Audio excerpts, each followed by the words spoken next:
در مرکز برقرارسازی سلامتی دهه جاورز ناحیه وسه روز مادر جشن گرفته شد.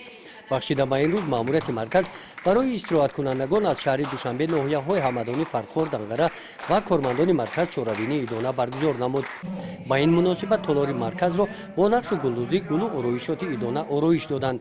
بخشیده به روز مادر از نام رهبریت مرکز طبیبان مادران و بانوان را تبریک نمودند.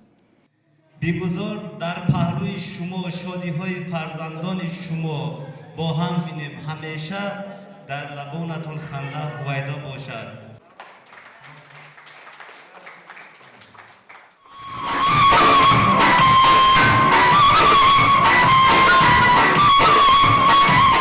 قسمت فرهنگی چورابینی بخشیده به روز مادر با سرودها در بسم مادر و رقص اشتراکچیان چورابینی را باز هم فرح بخش گردانید. مرکز برقرارسازی سلامتی دهه جاورز در دهه جاورز جماعت دهاتی به نام عبدی‌عوض ناحیه وسه واقع می باشد. مرکز برقرارسازی سلامتی جاورز برای همه خواهشمندان از شهر و ناحیه های جمهوری و بیرون از آن که خواهش طبابت و استراحت دارند امکانیت های متعدد فراهم آورده است.